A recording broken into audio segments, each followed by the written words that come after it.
বউয়ের সাথে ঝগড়া বা মন খারাপ, গার্লফ্রেন্ড নিয়ে চলে আসুন কর্ণফুলী নদীতে। আজকে চলে আসলাম ফিরিঙ্গি বাজার বিচঘাট। আর এখানে আসলে কি দেখতে পারবেন, কি উপভোগ করতে পারবেন, সবকিছু দেখবেন ভিডিওটিতে। ভিডিওটি ভালো লাগলে অবশ্যই শেয়ার করবেন এবং ফলো দিয়ে পাশে থাকবেন। একটা সময় যখন নতুন ব্রিজ ছিল না, তখন আনোয়ারা যাওয়ার কয়েকটি পথের মধ্যে এটা ছিল অন্যতম।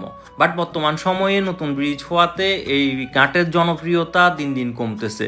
তবুও ঘাটের আশেপাশে যারা বসবাস করে তাদের একমাত্র অবলম্বন হচ্ছে এই ঘাটটি দিয়ে তারা ওই পারে পারাপার হয়। আর আমরা যারা ভ্রমণপ্রেমী, নৌকা ভ্রমণ করতে ভালোবাসি, মন খারাপ, তারা অবশ্যই এখানে আসলে কর্ণফুলী নদীর সৌন্দর্য উপভোগ করতে পারবেন। কর্ণফুলী নদী নিয়ে একটা তথ্য হয়তো অনেকে জানেন না, বাংলাদেশের সবচেয়ে গভীরতম নদী হচ্ছে কর্ণফুলী নদী। আর গবেষণায় দেখা গেছে যে মোটামুটি 80% মানুষই নদীর ধারে বা তীরে আসলে মানসিক শান্তি পায়।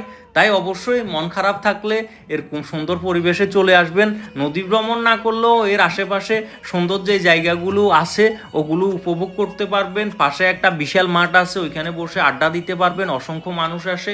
এক কথায় সুন্দর একটা পরিবেশ, আপনি আসলে আপনিও উপভোগ করতে পারবেন। এখনই আপনার জীবনে ভ্রমণের জন্য উপযুক্ত সময়। ভবিষ্যতে হয়তো অনেক টাকা ইনকাম করতে পারবেন, কিন্তু জীবন এভাবে উপভোগ করতে পারবেন না। তাই সময় থাকতে সময়ের মূল্য দিন। ভালো থাকবেন, ধন্যবাদ।